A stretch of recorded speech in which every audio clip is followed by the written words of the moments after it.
Hey, good morning. Welcome to The Bright Side. I am Pharmacist Ben, and thanks for joining us. Our number 844-236-6010.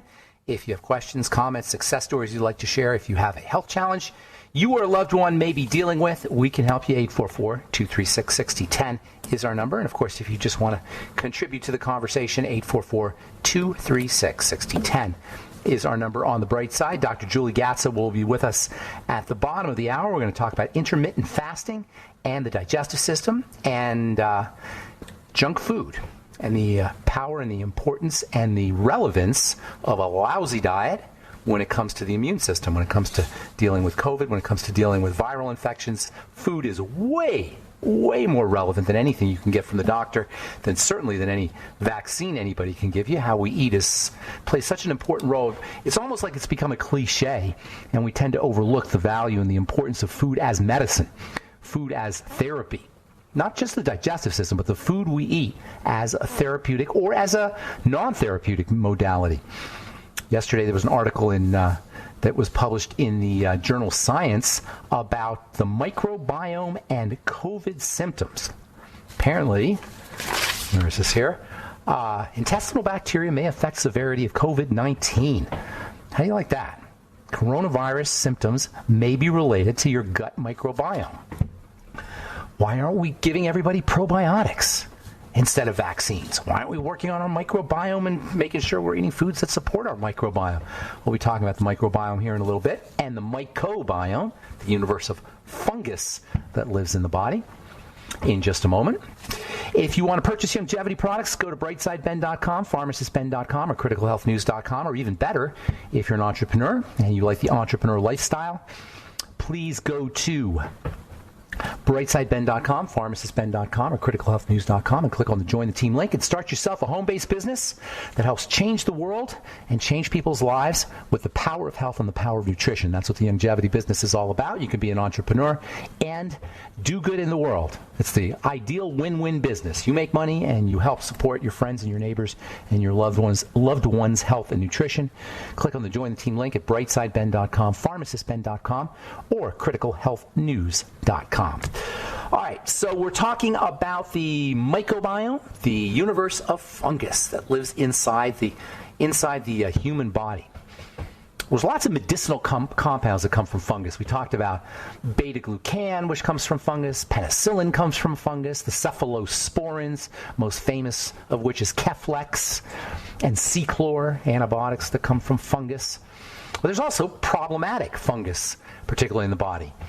Keep in mind that like bacteria have a microbiome that help us maintain our health, the mycobiome, M-Y-C-O, the mycobiome, which is made up of various members of the fungal kingdom, particularly microscopic fungi, also play a role in the health of the body. There's a lot less of these fungus, that's true. There's probably 1,000 times less fungal cells than bacterial cells. There's probably a quadrillion, that's an amazing number, right? A quadrillion bacteria cells that live inside the human body. A quadrillion. That's 1,000 trillion. A quadrillion. You can't even get your mind around that. And there's probably about 1,000 times less fungal cells than there are bacterial cells. Nonetheless, they all balance each other out. In nature, bacteria and fungus are adversarial. They're antagonistic. They're in constant competition with each other. And in the body, there's a balance of fungus and bacteria. And this balance is made up or is created by the antagonistic relationship. Fungus are killing bacteria. Bacteria are killing fungus. And at the end of the day, you should have just the right amount of each. According to scientists who research the mycobiome, M-Y-C-O means fungus. The mycobiome, there's about 100 or so types of fungus, different fungus that live in a healthy body, including the famous Candida, which we will be talking about a little bit later. When people say they have a yeast infection or they talk about systemic yeast, they're talking about Candida. If you are interested in learning about Candida, get the classic book by Dr. William Crook called The Yeast Connection. It came out in the 1970s or 1980s it came out. And it is the classic book, the first book that really talked about systemic yeast infections. And there's still misunderstandings and still a lot of people are skeptical about this idea of yeast. We're going to spend a lot of time talking about the yeast connection and yeast infections here in a couple of days. So anyway, Candida lives inside the body naturally, normally. There's another fungus called Cladosporium that causes asthma, that lives naturally in a healthy body. There's other species that are similar to brewer's yeast, the same brewer's yeast that you make beer out of, called Saccharomyces, that live inside the body. In fact, Saccharomyces that lives inside the body can actually be used therapeutically as a supplement to treat digestive disorders, and you can get Saccharomyces supplements from Amazon or on the internet, the same Saccharomyces from the same Saccharomyces family that is inside the body and that is similar to brewer's yeast. Nonetheless, when the average person thinks of fungus in the body, it's usually not in a good way.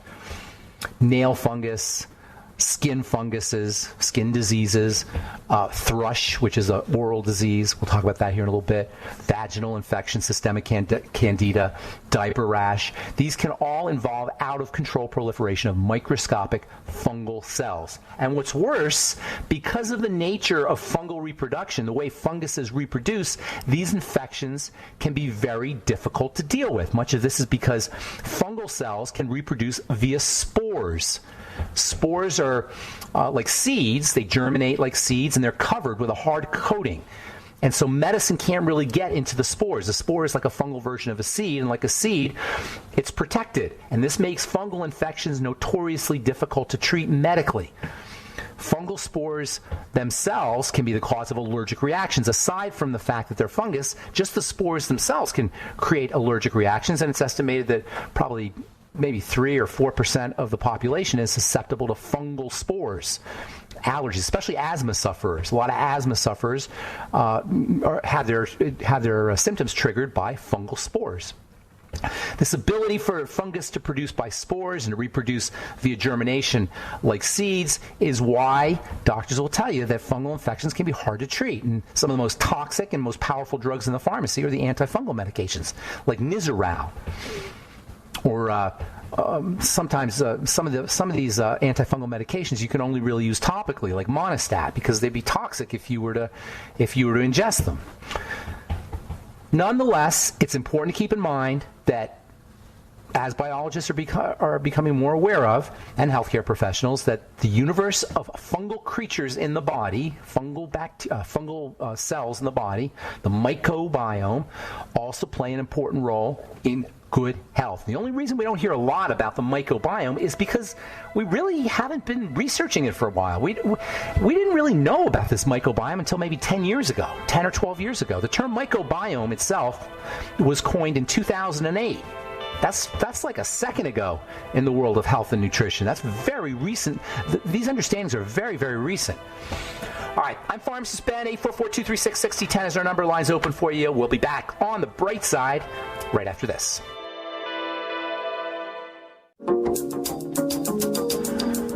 Okay, we are back on the bright side. I'm Pharmacist Ben. Lines open for you, 844-236-6010. Dr. Julie Gatza will be with us in our next segment. We're going to talk about junk food jail, as she calls it, and intermittent fasting in the digestive system. Yesterday, there was an article published on MedPage about the gut microbiome and COVID-19 severity. New evidence for linked lab study finds certain patterns associated with more serious illness. We truly live on planet stupid. I've been reading about how congressmen and congresswomen are all freaked out because some of their colleagues weren't wearing masks, and now they are coming down with COVID, and they're quarantining, and they're staying in their basement, and they're not kissing their wives because they're all wearing masks. They're terrified of this horrible disease. Well, how about if you take care of your digestive system? How about if you start supplementing with probiotics? How about if you change the way you eat? And it's not just members of Congress that are citizens of planet stupid.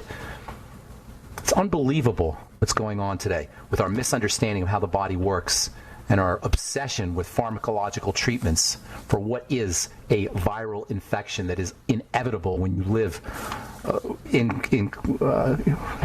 relationship to bacteria and funguses and other microscopic creatures, other microbes. This is just the way of the world, folks. And what we want to learn to do is take care of our bodies without drugs, without vaccines, without medical intervention. It is so, I know I'm preaching to the choir here, but it just makes me so angry. All right. 844-236-6010 is our number. Julie Gatza will be with us at the bottom of the hour. We'll talk digestive health. We're talking about the microbiome, the universe of fungus that live inside the body. The term microbiome was first coined a mere 12 years ago, and this explains why most people haven't really heard of the microbiome. If you've been listening to this program, we've been talking about it for a long time. The universe of fungus that lives inside the body. The microbiome regulates the microbiome. The microbiome is bacterial. Actually, technically, the mycobiome is part of the microbiome. The microbiome is all of the microbes, all of the microscopic forms of life, which is really kind of an interesting concept when you think about it. There are microscopic forms of life. I know we say it all the time, but just think about that. There's a whole world of creatures that are so small you can't see them. Nonetheless, they're living creatures, and they do everything that we do. They eat, they excrete, they reproduce, they think, they communicate, yet they're microscopic. You can't see them without a microscope. And these microbiome include bacterial cells as well as fungal cells, as well as viruses, as well as parasites. They all live with us. They all live in us. They all live in us. And they all regulate each other. In the case of the fungus regulate the bacteria, and the bacteria regulate the fungus, and they're always in competition. And they play a major role in the immune system, in our immune system. The fungus regulate our ability to fight disease. The bacteria regulate our ability to fight disease. The viruses, the parasites, they regulate our ability to fight disease. They regulate inflammation. They regulate immunity. This is so amazing. Fungal cells contain beta-glucan. The outside part of the fungal cell contains beta-glucan, and we spent a lot of time earlier talking about beta-glucan as an activator of the immune system. Fungal cells are a repository, a source of beta-glucan for turning on the immune system.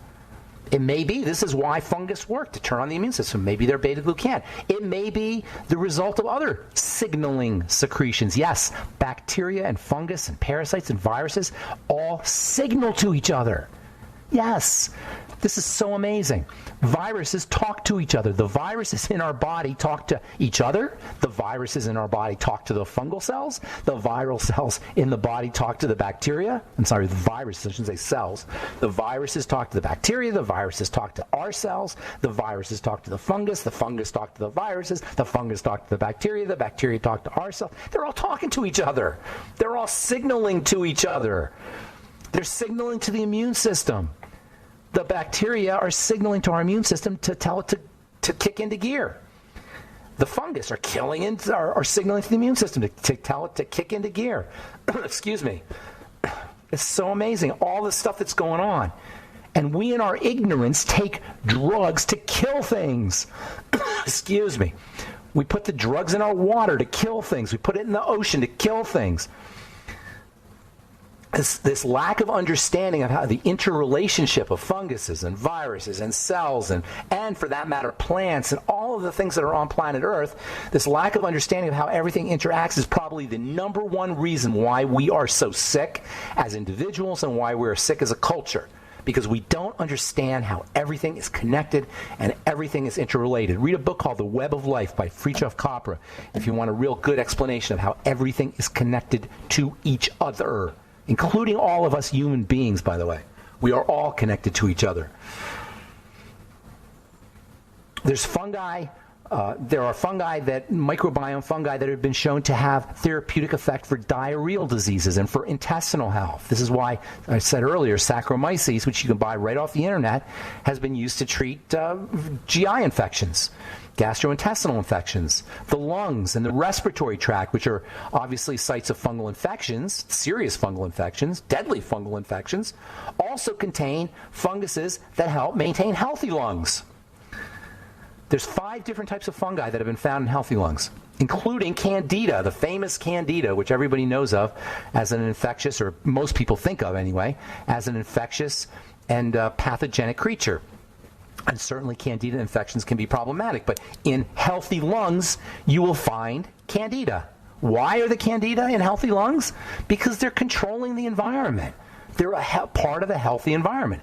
Your brain, a healthy brain. Yes, a healthy brain contains healthy fungus. You have fungus in your brain. Healthy brain tissue has healthy fungus. Can you see how we have to rethink our understanding of this? Most people would be shocked if they knew that their brain had fungus in it, healthy fungus. Your skin has healthy fungus. Your intestine has healthy fungus. Your mouth has healthy fungus. The oral cavity is home to fungus. Now, certainly, fungus can overgrow, and that can indeed be a problem, especially, guess what? After long-term use of antibiotics. And if you're not taking antibiotics, guess again, you are. If you're drinking water or eating fish, or if you're eating meat, the chances are pretty good that you are taking antibiotics. Or if you have just general dysbiosis, messed up gut bacteria. Dysbiosis meaning messed up gut bacteria from eating lousy food or eating the wrong food or eating lots of sugar. If you have something called small intestinal bacterial overgrowth or SIBO, you're more likely to have fungal infections.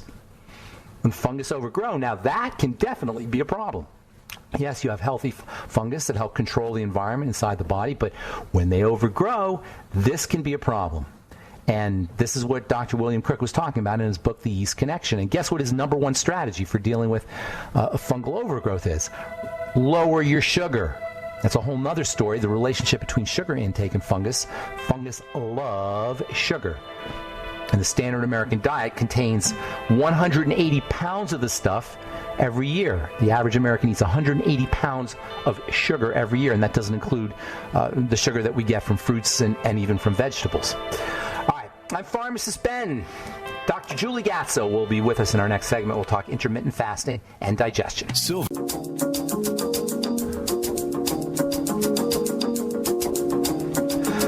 We are back on the bright side. I'm Pharmacist Ben, and thanks for joining us. We're on the air Monday through Friday, 8 to 9 Pacific and 10 to 11 Central Time, and 24/7 on the archive page at benfuchsarchives.com. We have a search engine up if you miss a program or you want to review a subject at benfuchsarchives.com. Also, we have a search engine and archives at brightsideben.com, as well as the longevity products at brightsideben.com, pharmacistben.com, and criticalhealthnews.com. You can sign up to join the Brightside Ben team and start yourself a home-based business by clicking on the Join the Team link at brightsideben.com, pharmacistben.com, or criticalhealthnews.com. You can also call 866-735-2470 for more information. And don't forget to take a look at our Truth Skin Health products, all formulated in my compounding pharmacy on a prescription basis, designed for healing wounds and preventing post-surgical scarring, as well as for dealing with acne, eczema, psoriasis, and other skin health issues. Never any preservatives, fragrances, fillers, waxes, emulsifiers, silicone, vegetable oil, nothing your skin doesn't need or doesn't want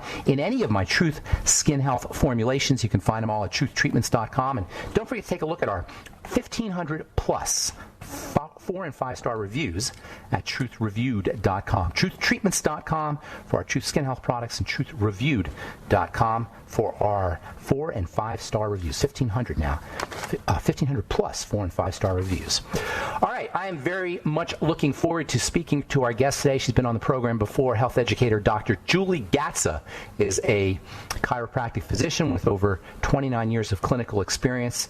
We're going to talk about one of my favorite subjects, which is intermittent fasting and the digestive system, as well as what Dr. Gatso calls junk food jail. Please welcome to the bright side, Dr. Julie Gatso. Hello, Dr. Gatso. Good morning, Ben. Hey, Hi, it's great. Nice to hear your voice.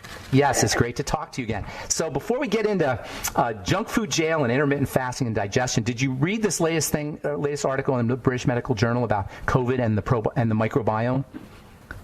Well, I haven't read that, but I understand that, Isn't that if you're going to correct anything with the immune system, you really have to fix the digestive system first. Isn't that interesting how we're always going to vaccines and we're always going to masks and we're going to hydroxychloroquine and medical strategies. Now there's the dewormer they want to give people, like ivermectin, but nobody's talking about something as simple as just working with the digestive system. I mean, it's never really talked about, Ben, and it's the thing that I've hung my hat on for 29 years of doctoring, is if you correct digestion, you have the ability to fight almost every disease that's coming at you because you're getting nutrition in that way. And most of us have stressed digestive systems, and thus we're lacking nutrition, and then we get sick and we wonder why, and it's no real mystery. Is it? Do you think it's because it's so simple and it's so obvious that we miss it? Yes, and I've often laughed that if I could make it more complicated, I think people would actually believe me. But it is that simple that it's so funny to hit your head against the wall as you're explaining the simplicity, and a patient goes, I don't know, I think I'm going to take an over-the-counter something for my digestion. I'm like, oh, boy. Isn't that crazy? It's crazy. Do you think people just, what I think? There's cells that kill themselves when they're not supposed to reproduce. Apoptosis, right? Cells will kill themselves. Yeah. I just have this feeling people have there's this thing called phenoptosis, which is the people version of cellular apoptosis. Because that's the only explanation I have when ordinarily intelligent people or seemingly intelligent people will do just what you said. They'll go, yeah, but I think I'm just going to go to the doctor and get an antibiotic. I really do just think that it's because it's been ingrained so heavy with the media, with, commercials and the health magazines and the ads and them all. And after a while, you do really get pretty immune to it, but you don't know how much all that's getting laid in as far as, if we did the same thing with saying how important digestive enzymes were to be taking, people would understand, oh, wow, I have gas, bloating, digestion, heartburn problems, and I need an enzyme instead of I need a Maalox, Tums, and Rolaids and everything else that we've been pushed for years.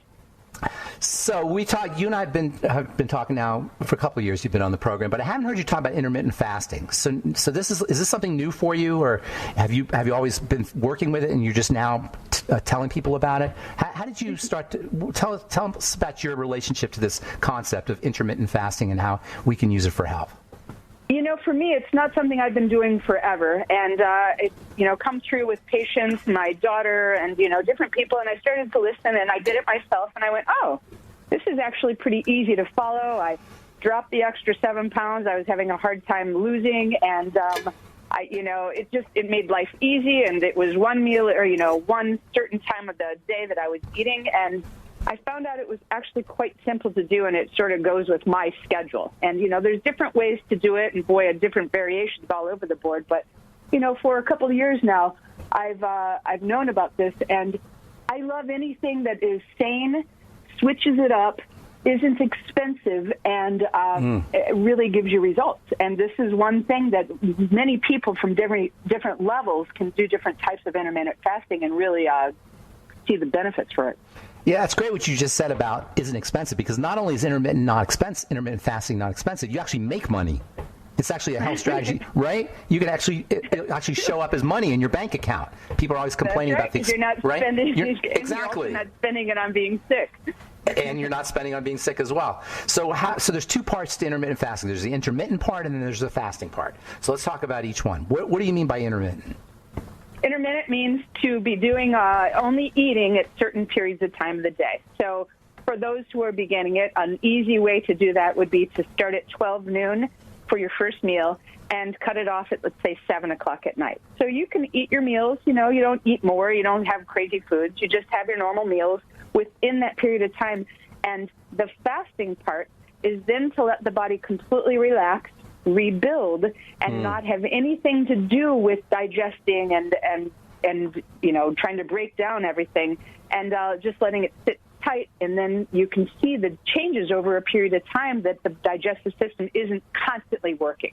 It kind of goes back to the Cro-Magnon man where they ate one meal a day and, kind of gorged themselves on the meal in that sense, and then didn't eat again until the next day. And that they could eat, all the protein that they wanted. This was before they were, farming, and the body do well. And that's pretty much how intermittent fasting, sort of the premise, works well. So when you say intermittent fasting, you're saying you could do it every day. It's not like once a week or twice a week where you just don't eat. You're actually doing, you're eating, you're leveraging the chemistry of intermittency every day. That's right. But there's also ways to do it where you have a normal life, and then 2 days a week you don't eat. And you let the body chill out on that 24-hour period of time, a couple of days a week. So usually not back-to-back days. And so, just doing that interrupts how your system's working. It sort of makes it go, hey, wait a minute, what's going on here? And no one's going to starve if they don't eat from, for one full day. No one's going to starve if they haven't eaten from 7:01 till 11:59 the next day. But it does sort of shake up the system and let it react differently than it had been. So there's one, that's great. I love the ideas of intermittency. I hadn't heard that before, intermittency every day. But there's one little monkey wrench that could be thrown into this whole concept, and that's the psychology of eating. Like right? We eat for psychological reasons, unfortunately, as much as we eat for physiological reasons. So can we talk about that when we come back from our break? Absolutely. All right. Dr. Julie Gatz is with us. How to break out of junk food jail, intermittent fasting, and the digestive system. We'll be back with more of Dr. Gatz on The Bright Side right after this.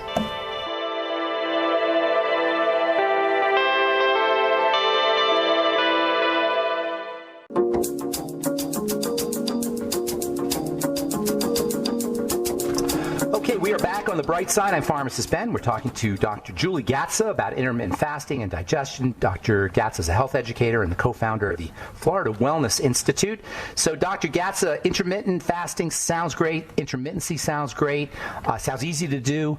But what about the psychological element, the psychological component of our eating behavior? How do you address that? How do you address the fact that it feels good to eat?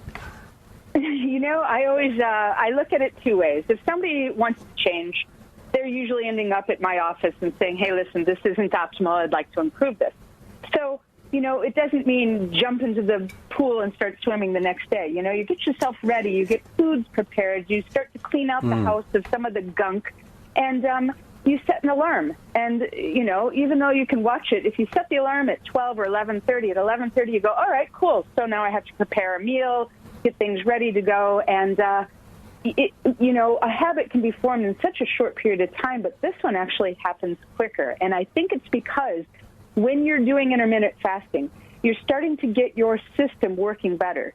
You're making better digestive enzymes. You're getting your energy working better. You're starting to lose weight. You're sleeping better, so you don't feel quite as frantic and so calorie hungry for, the next sort of thing that's happening. And it's just a goal. I mean, hunger, I would say, is sort of like having a sore elbow. It's annoying. You realize how much you use your elbow, but you can live with it. And if you sort of just put that little bit of hunger that's going to occur after dinner and in the early morning, so what? You get to eat. You're not going to die. It's annoying, and you really can bust through it in a short period of time. Within less than a week, I see people are easily doing this, and they see the benefits, so it's easier to keep up with it. So you can reap biochemical benefits quickly with with intermittent fasting, like in a couple of days, right? Yeah, I mean, just doing that, you can increase your metabolic rate, which is simply how many calories do you burn at rest. Anywhere from like 3.5% to 14% just by starting this. And, we talked about digestion. We don't have efficient digestive systems, which is why we're gassy and bloated and have constipation and diarrhea, and we're all, sort of not doing so well. We have dark circles under our eyes. We're chubby. And a lot of this has to do with we aren't digesting our foods properly. For years, the one nutrient, when somebody says, just give me one thing that you think is going to help the most, well, it's a high-quality digestive enzyme to break down the foods so that you can reap the benefits of repairing your tissues and, keeping diseases away and losing weight and sleeping better. And the one I use is Absorbaid because it's so well made and it handles the deficiency that our bodies are sort of at right now. What is Absorbaid? What are the ingredients? It has all the digestive enzymes to break down protein and fats and carbohydrates. It even has enzymes in there to break down the dairy. So when you put all that together, whatever you've put on your plate, your body says, oh, cool, we can get the most nutrition from this meal and wring out all the nutrients. And, once again, the simplicity is the more nutrition you're getting into your body, the healthier you'll be. It's that simple. When you're missing something, you can have predisposition to bone problems and hormonal deficiencies and, prediabetes and skin conditions and all, you name anything. Let's put the nutrition in correctly, and all of a sudden the body went, oh, this isn't so easy to correct. So everybody knows, and even the average person knows, they got to eat to survive. But you make a distinction between eating to survive and eating to thrive. Can you talk about that a little bit? Yeah, how many people have cereal in the morning? I mean, it fills you up. You get your kid out to school. You didn't have to cook very much. And, you know, now your kid's coming back with behavioral problems and learning problems, and they're sleepy and they're not paying attention and they're disruptive. And, you know, that's simply just putting food in your kid's belly to send them off to school. I see my elderly patients do the same thing, where they weren't raised with cereal in the morning and carry on. So they're just eating to survive. There isn't an eating to thrive. If they'd have the protein in the morning and, you know, the eggs and the bacon and the sausage, something that's just sort of meaty and allows them to think better and perform within, you know, the best that the body can do, you'd start to see a lot less problems when people are eating, you know, quality food as compared to just putting the cardboard box into their system and calling it full. The cardboard box. The cardboard box is probably healthier. You get fiber in the cardboard box. I've actually said that, yes.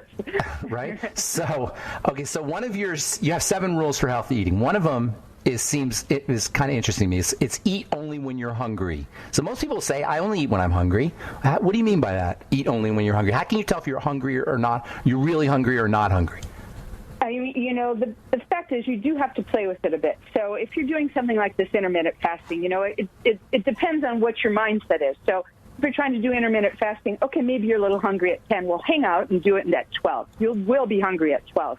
But, you know, throughout that, and to the point that you're going to be quitting at, let's say, 7 that evening, you know, you don't have to eat a whole bunch. If you're satisfied and you're fine and it's around dinner time, fine. Have a little something, but don't put a huge amount of you know, food onto your plate unless you're hungry. But, you know, if you keep your caloric intake, you know, within the normal realm of how you ate before, you will benefit greater from this. And a lot of times people will eat a meal, be hungry after a meal, and a lot of times it's because they weren't digesting their food. So they put the stuff in and it didn't get into the system. And if they aren't making the enzymes or taking something like the Absorbaid, it's sort of washing through rather than getting absorbed into the bloodstream and triggering the brain that says, okay, good, you've had enough food, there's enough nutrition here, you can chill. So malabsorption can be a cause of overeating. I think it's a huge one. I've never met a person with a weight problem that wasn't starving. And it wasn't, and they were starving. They were not able to get nutrition in, which is one of the reasons even the overweight people that were eating small amounts or the overweight people that are eating large amounts, and everyone thinks they're lying and, you know, oh, yeah, you must be secretly eating. Well, they're actually starving and not eating a lot of calories. They just can't get the nutrition in to get the metabolism running efficiently. All right, so you talk about food combining, but you also talk about the proper order to eat foods in. So tell us a little bit about that, the idea that there's a certain order that you want to eat different foods in. Well, not everyone wants to follow it. So if they don't, you know, take enzymes and get the best you can from it, because, you know, these rules are for, you know, anyone that wants to, you know, do this cheaply. And the fact is, protein's the most important food that you should be eating. It's the one that at a cellular level we need the most. It's the most complicated to break down. And when you're consuming protein first without putting it with a whole bunch of other foods, you're signaling enzymes in your body to say, hey, secrete this enzyme, break down the protein, and you'll get the most from it. After that, the best thing that you can eat is the vegetables, you know, things that are easily broken down, a salad, and wait till the end to have the actual you know, the carbohydrates from grains, because they're not needed the most. You can get your, you know, your carbs from your vegetables, and you know, eating bread at the beginning of a meal is going to fill up the system and also then complicate how you break down the rest of the meal. So protein first, veggies, and then carbs? You got it. And then what about fats? You know, fats are going to be sort of thrown in. You're going to get that with the protein. You're going to get that with the vegetables. You know, the fats themselves are usually put in with other things. But if you're going to have the, you know, fats as something, you know, in particular just fat, I mean, that goes right around the protein, you know, right after the protein, because it also has a little bit more work to break it down.